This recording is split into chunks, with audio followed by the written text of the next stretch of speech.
ለምን ነው ምሽሽ? ዶክተር ምን አለች? ለሊ ተረጋጊ። እሱ ከባቡሬ ባቡሬ ለምን ምስኪ?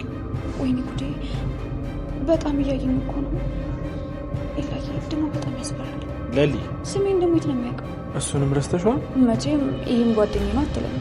ቆይ ለሊ ምን ነክቶሽ ነው? እኔ እኮ ማዘሯ ችግር ውስጥ ስለነበረች እሱን ጉዳይ መጀመሪያ ላስተካከል ብዬ ነው እንጂ ረስቼሻለሁ። ቆይ በዛ ምክንያት ተቀየመሽኝ? ወይኔ ጉዴ ኢላዬ ከሰው ጋር ተመሳሳይበት ነው መሰለኝ። ባቡሬ እኔ እናንተ መነጋገር አለብን። ለሊ እዚህ ጠብቂ። ስለምንድን ነው የምናወራው? ባቡሬ ለሊ ደህና አይደለችም። እኔም ካንተ እኩል ነው ያወቅሁት። ምን? ቆይ ምን ሆናለች? እኔ እንዳትጠጋኝ ምን ብላ ነው? ወይኔ ጉዴ በቃ እንዳትነጋኝ እንዳትጠጋኝ። ኢላዬ ቆይ ለምንድን ነው ዝም የምትለው? ይሄላ ባቡሬ አንተ ቢሮ ጠብቀኝ። እሷን አድርጋችኋት ልምጣ። አባዬ አይ ምን ዘመድ በቤት እየተመላለሰ ስለሆነ በግድ እንዳሰርናት ካወቁ ሐሳባቸው እንዳይቀይሩ ብዬ ነው። እንደዛ ከሆነ ጥሩ። ታዲያ ለምንድን ነው ልጄ እንደዚህ ያሰርካል? ልጄ አባዬ አሁን እንደ በፊቱ የሆነ ምንም ነገር የለም። ሁሉም ነገር ተቀይሯል። አሁን ትልቅ ልጅ ነው። ዴቭ ደግሞ እጮኛዬ ነው። ፈቅደህ ምድረኝ ከሆነ ዳረኝ፣ ካልሆነ ግን በቃ ከህይወቴ ይወጣ። ህይወቴን አታበላሽብኝ። ምንም ነገር አልቀበልም። በክብር ትዳሪ እንደሆነ በክብር እንዳማራብሽ ሙሽር ሁኔታን ቆጥረሽ ተዳሪ። ያንን ደም የሚባል ነገር ደም ነው። ደም ትሁን ከልብሽ አውጭ። እሱ ምንም አይጠቅምሽም። አባትሽ ለአንቺ ብሎ የመረጠልሽ አግቢና ተንደላቀሽ ነው። አልፈልግም። ሲጀመር እንደ ህፃን ልጅ እኔን አታለ እንደዚህ ማድረግ አልነበረብኝ። እሺ ምን ማድረግ ነው ያለብኝ? ልቀቀኝና እሄዳለሁ። አይ ይሄ ደም የሚባል ልጅ እንደው ልብሽን በልቶታል በል። ተተይ የማይሆን ነገር እያልሽ ነው ያታሳስቢ። ይኸውልሽ እስካሁን ወዴት ነው ስትይኝ እሺ ብዬሽ ነበር። አሁን ግን በቃ ለልጅ የማውቀው እኔ ነኝ። አውቅቶ የኔን ህይወት እኮ የምኖረው እኔ እንጂ አንተ አይደለም። የኔና አንተ ነገር ካበቃ ደግሞ በጣም ቆይቷል። እሺ ገና መጨረስንና አንቺ ልጅን ድሬ የወግ ማድረግሽን አይቼ ተንደላቀስ ኖሪ አይቼ ነው እንጂ ለዛ ለከተማ ጩልሎች ሰርቼ እንዴ ትላለች። አባቴ ነህን ያልጠላ ግን ማሰብ ያለብን ነገር በአንተ ምክንያት ህይወቴ ወዳልሆነ አቅጣጫ እየሄደ ነው መስሎሽ ነው። እኔ ህይወትሽን እያስተካከልኩሽን እያበላሽሽ አይደል? ልዑል ከልዑል ቤተሰብ ጋር ከነሱም እኮ ልዑል ነው።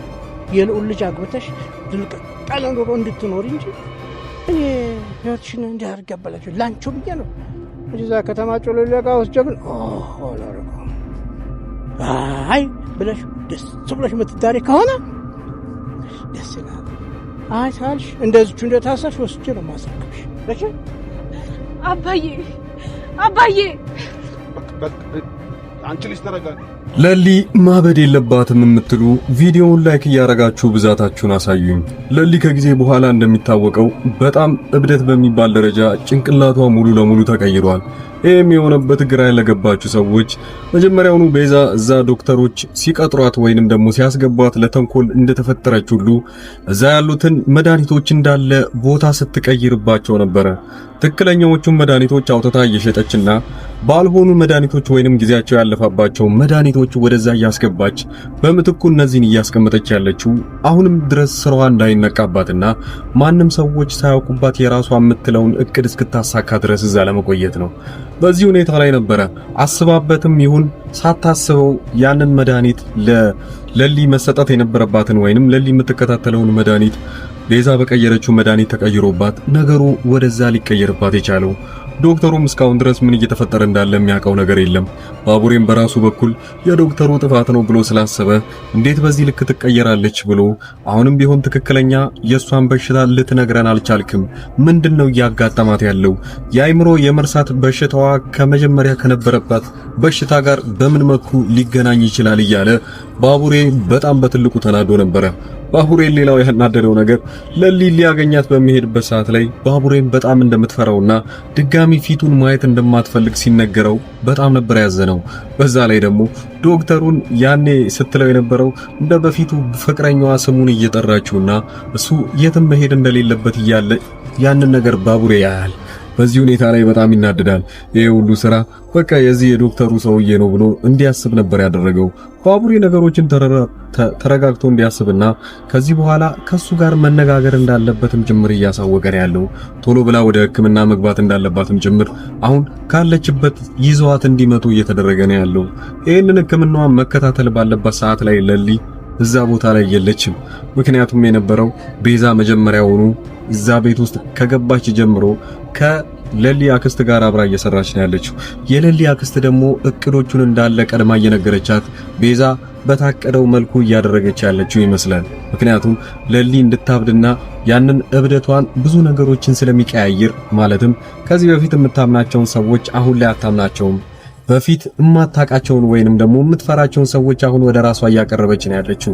ለዛም ነበረ ዶክተሩን እንደ ፍቅረኛው አድርጋ እያሰበች ባቡሬ ለሷ የሚያስብላትና ከስንት አደጋ የሚጠብቃትን እሱም ደግሞ በጣም እንደ ጠላቷ እያየችና እንደውም አጠገቧ እንዳይደርስ እያደረገች ያለች። ቤዛ መጀመሪያውኑ ከለሊ አክስት ጋር ከተመሳጠረች በኋላ የቤዛ አክስት እንግዲህ ዋናው ዓላማዋ የሚሆነው ለሊ ያዘችው ንብረት በጣም ከበቂ በላይ እንደሆነ ታውቃለች። የፍቅር እናት ስታወራ እንደሰማችኋት ከሆነ ለሊ ያላት ሀብት ወይንም ከቤተሰቦቿ የወረሰችው ሀብት በጣም ብዙ ከመሆኑ የተነሳ ብዙ ሰዎች አሁን ድረስ እየተጣሉበትና ከሷ ለመንጠቅ እየሞከሩ አሉ። ለዛም ነበረ ለሊ በዚህ ሁኔታ ላይ አክስቷ እስካሁን ድረስ ሳትለቃት ይህንን ነገር ለመቀበል የምትፈልገው። ቤዛ ደግሞ በዚህ ሁኔታ ላይ አክስቷ ብታዛትም ግን ወንድሟን ቀድማ ትልክና ወደዛ ቤት ውስጥ መጀመሪያውኑ ቀድሞ ገብቶ ዶክመንቶችን እንዲወስድና የቤቱን ካርታ የሚባሉትን ነገሮች እንዳለ ለመውሰድ ዝግጁ ሆኖ እንዲጠብቃት ታደርጋለች። ይህንን ታዲያ መጀመሪያውኑ ያቀደችው ያኔ ፍቅረኛዋ ሳይለያያት በፊት ለሊ ጋር የነበራት ግንኙነት በነበረበት ሰዓት ላይ ነበረ። ቤዛ መጀመሪያውኑ ይሄን ተንኮል አስባበት ነበረ። ንብረቶቹን እንዳለ እሷም እንደ አክስቷ መንጠቅ ትፈልጋለች ማለት ነው። በዚህ ሁኔታ ላይ ነበረ ቁልፉን አስቀርዛ ያስቀመጠችውን በፊት አሁን ላይ ተጠቅማበት ወንድምየው ገብቶ የቤቱን ካርታና የተለያዩ ሰነዶችን ይዞ እንዲወጣ ያደረገው። ታዲያ ልጁ በዛ ሰዓት ይሄንን በሚያደርግበት ሁኔታ ላይ ለሊ እዛ ቤት ውስጥ ገብታ ማን እንደሆነ ስትነካውና ወደሷ ሲዞር በጣም ደንግጣ ነበረ። እሱንስ እንደማን አድርጋ ልትቀበለው ትችላለች? እንደማታውቀው ሰው ወይንስ አሁን ላይ እንደሌሎቹን እንደተዘበራረቀባት እሱን ደግሞ የሚያውቀው ሰው ሆና ልታገኘው ትችላለች? እንደዛ አድርጋ ግን የምታስበው ከሆነ በጣም ሊጎዳትና ወደሚፈልገው ቦታ ሊወስዳትም ጭምር ይችላል። ቤዛም ሐሳቧ በዚህ ሁኔታ ላይ ሊሳካባት ይችላል ማለት ነው። ሌላው ወደ ገጠር ስንሄድ እንግዲህ የአደይን ጉዳይ ስናወራ አደይ በመጀመሪያ ደረጃ እዛ የመጣላትን ወንድ ወይንም ደግሞ ሰርጓ ሌላ ሰው እንደምታገባ አባትየው ከነገራት በኋላ በጣም ተናዳለች። አባቷ በዚህ ልክ ይሄንን እሷ ላይ ሲያስብባትና እሷ የማትፈልገውን ሰው እንድታገባ ማድረጉ በጣም ነበር ያሳዘናት። ይሄንን ታዲያ ባትፈልገውም ግን ወደ አገር ቤት መመለስ ብትፈልግም እንደዛ መሆን አልቻለም።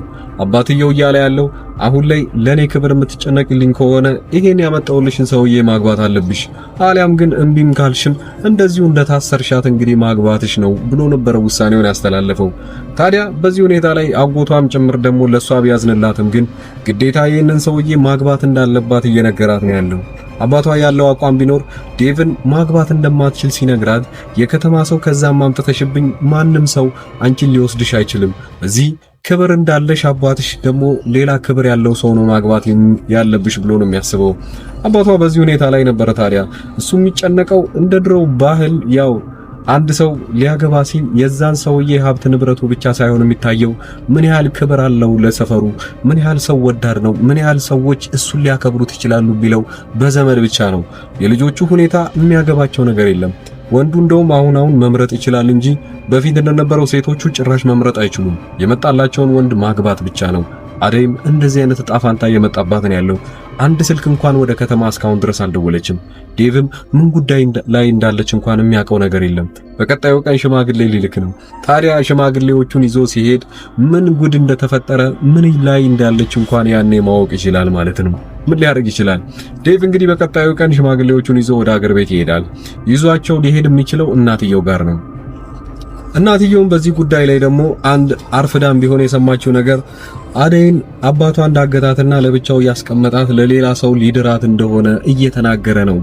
ይሄንን ግልጽ ሆኖ ባይታወቅም ግን እናትየውም ብትሆን ዴቭን አያገባም አንተን አታገባም ብለው ትነግረዋለች ማለት ነው። እሷ ግን ያሰበችው ሌላ ሰው ሊደራት እንደሆነ ምንም የምታውቀው ነገር የለም። ስለዚህ እናትየው አሁን ልጄን በማስመልሰው መልኩ አስመልሳለሁ ብላ እያሰበች ነው ያለችው።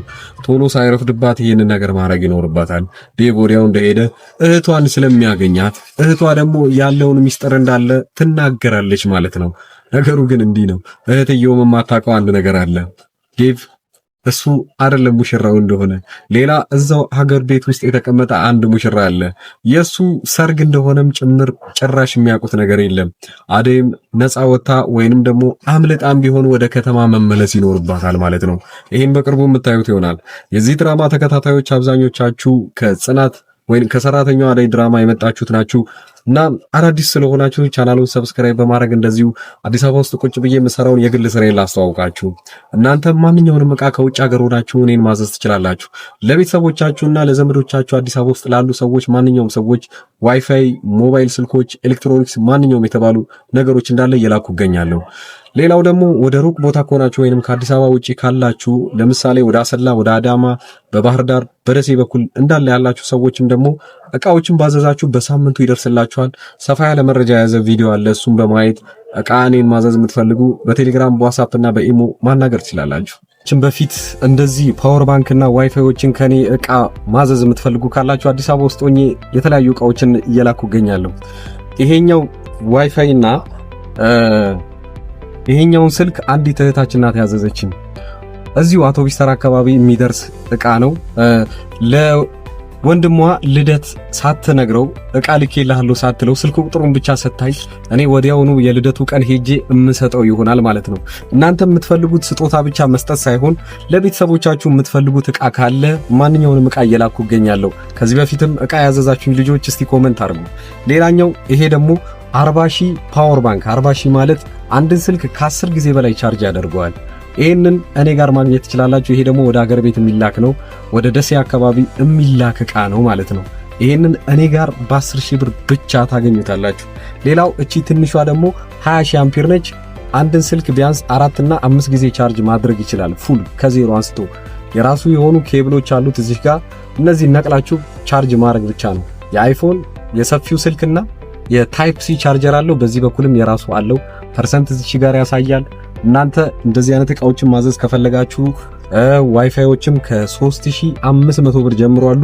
እዚህ ከስር በማስቀምጥላችሁ ቁጥር እኔን በቴሌግራም በዋትስአፕ እና በኢሞ ማናገር ትችላላችሁ። ሰፋ ያለ ቪዲዮ እና ደግሞ ሌሎች ሰዎች ያዘዙትን ዕቃ እንደዚሁ በመረጃ ያስቀመጥኩት የቪዲዮ መጨረሻ ላይ አለ። እዛ ላይም ቼክ አድርጋችሁ እናንተም ማዘዝ ትችላላችሁ። ወደ ድራማው እንሄዳለን።